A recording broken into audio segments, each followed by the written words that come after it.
Salam dan salam sejahtera kepada saudara dan saudara sekalian. Mari kita datang kepada Tuhan dalam doa kita. Mari kita berdoa.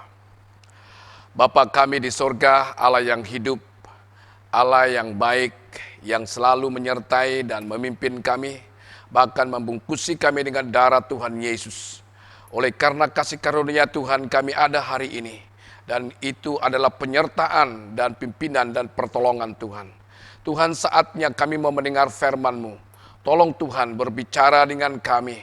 Kiranya Engkau menyentuh kami, menjamah kami dengan kuasa firman-Mu, agar kami mendapat damai sejahtera, penghiburan, kekuatan, dan pengharapan di dalamnya. Kiranya Engkau yang berbicara dengan kami ya Tuhan, karena kami sudah siap untuk mendengar. Di dalam nama Tuhan Yesus, penyelamat kami yang hidup, kami sudah berdoa dan mengucap syukur. Semua katakan, amin. Saudara dan saudara sekalian, setelah kita membaca firman Tuhan, saya memberi tema khotbah pada pagi ini, yaitu Hosana, Yesus Raja atas segala Raja. Yaitu di dalam Yohanes pasal 12, ayat 12 sehingga ayat yang ke-19. Firman Tuhan berkata dalam Yohanes pasal 12 ayat 13, mereka mengambil daun-daun palem dan pergi menyongsong dia sambil berseru-seru, Hosana, diberkatilah dia yang datang dalam nama Tuhan, Raja Israel. Saudara dan saudara sekalian, kalau kita membaca keseluruhan pasal 12 ini, ada satu petikan dalam firman Tuhan dalam Yohanes pasal 12 ayat 12. Firman Tuhan mengatakan keesokan harinya. Dan itu sama dengan Yohanes pasal 12 ayat 1. 6 hari sebelum Paskah, Yesus datang ke Betani. Saudara sekalian, Yesus datang ke Betania. Untuk apa? Yesus menghadiri perayaan hari Paskah. Dan apakah Paskah itu? Dalam bahasa Inggris, Passover. Di mana Paskah mengingati peristiwa bangsa Israel semasa mereka berada di Mesir. Bangsa Israel dilepaskan oleh Allah daripada Firaun.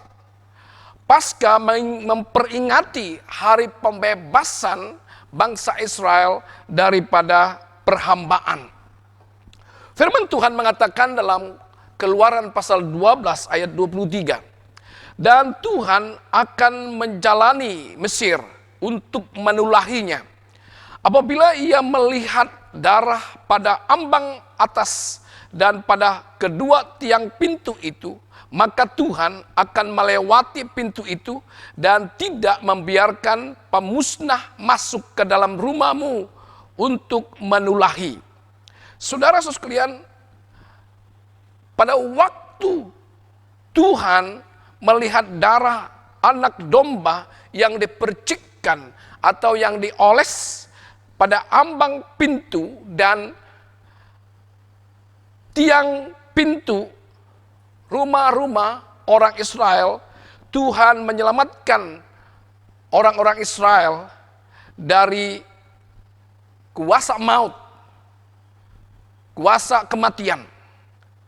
Nah, saudara sekalian, kenapa? Karena ada tanda darah anak domba yang ditandai di pintu masuk rumah mereka, dan itu menandakan bahwa mereka telah ditebus. Mereka telah diselamatkan oleh darah itu karena Yesus adalah anak domba Allah yang mencurahkan darahnya. Dan sudah tentu Tuhan Allah menaungi, melindungi, dan membungkusi kita dengan darahnya sebagai anak domba Allah, yaitu Yesus Kristus, daripada kuasa maut, daripada penyakit, daripada penularan kuasa virus. Tuhan melindungi kita, membungkusi kita apabila kita menerima Yesus sebagai Tuhan dan penyelamat secara pribadi. Saudara-saudara sekalian, kedatangan Tuhan Yesus ke kota Yerusalem ialah ingin merayakan hari Paskah. berita mengenai kedatangan Tuhan Yesus membangkitkan sukacita penduduk Yerusalem. Mereka menyambut Yesus dengan melambai-lambaikan daun palem dan mendamparkan baju mereka dan daun palem di jalan menyambut kedatangan Tuhan Yesus. Saudara-saudara sekalian, mengapa daun palem? Daun palem melambangkan kemenangan, melambangkan kejayaan, melambangkan kemenangan di dalam segala pertempuran. Dan mereka menyambut Yesus sebagai yang menang, sebagai yang berjaya. Mereka menyambut dengan puji-pujian, mereka menyambut dengan sorak-sorai. Itu sebabnya yang terdapat dalam Yohanes pasal 12 ayat 13. Hosana, Hosana, diberkatilah dia yang datang dalam nama Tuhan, Raja Israel. Dan terlihat juga di dalam Mazmur 118 ayat 26. Diberkatilah dia yang datang dalam nama Tuhan. Kami memberkati kamu dari dalam rumah Tuhan. Saudara sekalian, sorakan Hosana. Apa makna sorakan ini? Apa makna perkataan Hosana ini? Hosana berarti atau bermaksud keselamatan telah tiba. Saudara, kita selamat, kita damai, kita merasa aman apabila bersama dengan Yesus. Karena kita diselamatkan, dimerdekakan di dalam Tuhan Yesus. Amin. Saudara sekalian, apakah yang mendorong masyarakat Yerusalem menyambut Yesus sebagai Raja Israel? Mungkin banyak sebab, mungkin banyak yang mendorong mereka menyambut Yesus. Dan salah satu yang mungkin mempengaruhi bangsa Israel menyambut Yesus, yaitu mengenai dengan peristiwa Yesus membangkitkan Lazarus. Mereka berpikir bahwa Yesus itu dipenuhi dengan kuasa. Dan dia ada satu sifat, dia ada satu kekuatan. Dan dia layak menjadi raja bagi bangsa orang Israel. Dan ini yang dinantikan oleh bangsa Israel. Mereka memerlukan raja, seorang raja bagi mereka. Itu sebabnya dalam Zakaria pasal 9 ayat 9 mengatakan, bersorak-soraklah dengan nyaring, hai putri Sion. Bersorak-soraklah, hai putri Yerusalem. Lihat, rajamu datang kepadamu, ya adil dan jaya, ya lemah lembut dan mengendarai seekor keldai beban yang mudah. Yesus datang ke Yerusalem menggenapi apa yang dinubuatkan oleh Nabi Zakaria. Yesus menaiki keldai. Mengapa bukan kuda? Saudara, kuda adalah simbol atau lambang kekuatan dan keperkasaan. Tetapi Yesus memilih seekor keldai. Mengapa? Yesus memberi message bahwa dia adalah Masias. Tetapi bukan Masias seperti yang diharapkan oleh bangsa Israel. Yesus tidak memimpin bangsa Israel dengan peperangan. Yesus tidak memimpin bangsa Israel dengan mengusir penjajah dari tanah Israel. Yesus datang untuk memberikan keselamatan kepada manusia. Bukan hanya Yesus datang memberi keselamatan kepada bangsa Israel, tapi Yesus datang memberi keselamatan kepada semua umat manusia dan mendamaikan manusia dengan Allah. Sesiapapun yang percaya kepadanya tidak binasa, melainkan beroleh hidup yang kekal. Yesus adalah raja di atas segala raja. Dialah penyelamat bagi setiap bangsa, saudara dan saya. Saudara, Apakah yang diharapkan oleh bangsa Israel sebenarnya? Bangsa Israel yakin bahwa Yesus adalah Raja, Masias yang dijanjikan Allah untuk menyelamatkan mereka. Mereka berpikir bahwa Yesus itu diutus Allah untuk menyelamatkan menjadi Raja bagi mereka. Mengganti Raja Daud, mengganti Raja Salomo. Dan dialah yang mempunyai suatu sifat Raja.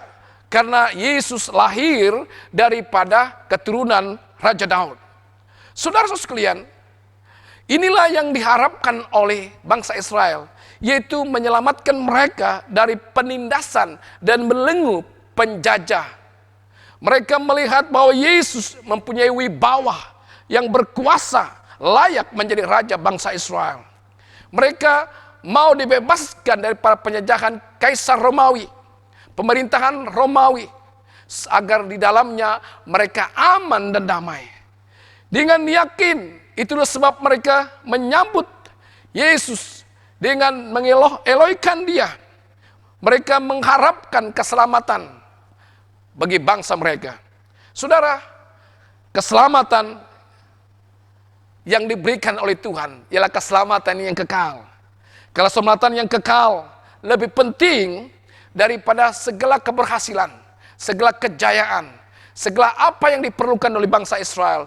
Karena keselamatan ini bukan hanya untuk bangsa Israel, tapi seluruh bangsa, seluruh manusia. Dan inilah yang diperlukan oleh manusia. Dan Yesus menggenapi, Yesus melakukan semua itu untuk manusia supaya diselamatkan secara keseluruhannya.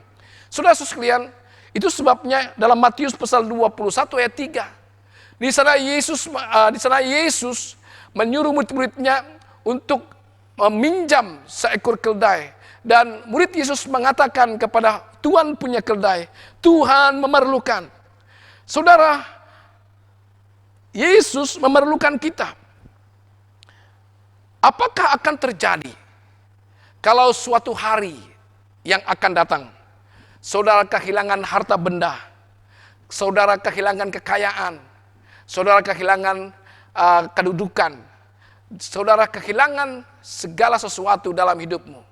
Apakah perasaan saudara? Sudah tentu Anda punya perasaan sakit hati. Sudah tentu Anda punya perasaan kecewa. Sudah tentu Anda punya perasaan yang tertekan. Oleh itu saudara sekalian, per hari ini, janganlah kita habiskan waktu, habiskan tenaga kita untuk melindungi harta benda kita, melindungi kedudukan kita, melindungi apa yang ada pada kita. Melainkan kita harus serius memikirkan mengenai keselamatan yang kekal yang disediakan oleh Tuhan bagi kita. Tuhan menyediakan keselamatan bagi kita karena itulah yang kekal. Segala sesuatu yang ada dalam dunia ini tidak kekal, hanya adalah sementara waktu. Itu sebabnya saudara sekalian, Tuhan memerlukan doamu, Tuhan memerlukan tenagamu, waktumu. Tuhan memerlukan harta benda kita, Tuhan memerlukan dana kita, bahkan Tuhan memerlukan kehidupanmu. Saudara, dalam Mazmur 118 ayat 25 mengatakan, ya Tuhan, berilah kiranya keselamatan. Ya Tuhan, berilah kiranya kemunjuran. Pemazmur mengetahui bahwa dia sangat memerlukan keselamatan. Karena keselamatan yang dari Tuhan adalah keselamatan yang kekal selama-lamanya. Amin, saudara. Oleh itu, saudara sekalian, kita perlu menyambut Yesus. Dalam Yohanes pasal 12 ayat 13 mengatakan, Hosana, Hosana, diberkatilah dia yang datang dalam nama Tuhan, Raja Israel. Sewaktu Yesus menaiki keldai, memasuki kota Yerusalem, keldai itu bukanlah binatang tunggangan yang hina, saudara-saudara sekalian. Jangan pernah merasa diri kita terhina di waktu kita tidak berhasil. Jangan merasa terhina hidup kita apabila kita tidak berjaya. Penting sekali kita menyambut Yesus. Dia adalah Raja Damai. Dia adalah sumber damai sejahtera. Dan hanya pada Yesus sahaja kita mendapatkan damai sejahtera. Mari kita datang kepada Tuhan dan menyambut Yesus dalam hidup kita, supaya kita diberikan damai sejahteranya. Kita boleh bangga menyambut Tuhan Yesus karena kita beriman, karena kita berharap kepadanya. Rasanya saudara-saudara sekalian, kebanggaan kita itu harus didasari dengan kerelaan membuka hati dan mempersilahkan Yesus masuk dalam hati kita, dalam hidup kita, menjadi Tuhan, menjadi penyelamat, menjadi Raja Damai dalam kehidupan kita. Tidak semua kejayaan yang Anda perolehi, tidak semua berkat yang Anda perolehi, saudara sekalian, melainkan Yesus itu terpenting dalam hidup kita. Dia adalah Raja Damai. Dan apabila kita membuka hati kita dan menyambut Tuhan Yesus sebagai Raja Damai dalam hidup kita, itu adalah awal berkat menuju kejayaan yang gilang gemilang. Saudara dan saudara sekalian, pada saat ini Yohanes pasal 1 ayat 10 hingga 11 mengatakan, Ia telah ada di dalam dunia, dan dunia dijadikan olehnya, tetapi dunia tidak mengenalnya. Ia datang kepada milik kepunyaannya, tetapi orang-orang kepunyaannya itu tidak menerimanya. Saudara, ketika bangsa Israel mau dibebaskan dari kekaisaran Romawi, Yesus datang membebaskan mereka lebih daripada penjajahan kemanusiaan. Yesus datang kepada mereka bukan hanya menjadi raja atas segala raja, melainkan dia datang untuk menyelamatkan mereka. Saudara, dalam mereka mau supaya Yesus bertindak dalam mengikut keinginan mereka sendiri. Inilah keinginan orang Israel. Mereka mau Yesus melakukan sesuatu menurut keperluan mereka, yaitu menjadi raja, menghalau penjajah, dan memerintah supaya aman damai. Tetapi Yesus datang bukan menurut kehendak mereka, tapi Yesus datang menurut kehendak Bapanya di sorga, yaitu memberikan keselamatan yang kekal kepada setiap orang yang datang kepadanya, kepada setiap bangsa, kepada setiap manusia. Oleh itu saudara sekalian, sebagai jemaat yang dewasa dengan iman, dalam imannya, kerjakanlah keselamatan itu supaya membuahkan kasih. Bagi kita jemaat yang sudah menyerahkan hidup kepada Tuhan, mari kita menghasilkan iman kita dengan mengasihi satu dengan yang lain. Karena dengan tanda itulah kita memperoleh keselamatan daripada Tuhan Yesus. Itulah sebabnya firman Tuhan mengatakan, Hosana, diberkatilah dia yang datang dalam nama Tuhan. Haleluya, terpujilah Allah yang menyelamatkan dalam Kristus Yesus. Amin saudara, mari kita berdoa. Terima kasih Tuhan atas firman-Mu yang sederhana. Kiranya firman-Mu menguasai hati kami. Kiranya Engkau datang kepada kami ya Tuhan, memberikan keselamatan yang kekal. Sediakan hati kami ya Tuhan, sediakan hidup kami, supaya menerima Engkau sebagai Tuhan dan penyelamat secara pribadi. Agar di dalamnya kami memiliki damai. Di dalam keadaan apapun kami memiliki damai, karena di dalamnya Yesus adalah damai sejahtera. Oleh Tuhan, berkatilah setiap kami yang mendengar firman-Mu, dan kiranya Engkau ditinggikan, dipermuliakan. Di dalam nama Tuhan Yesus, Penyelamat kami yang hidup, kami sudah berdoa dan mengucap syukur. Semua katakan, amin.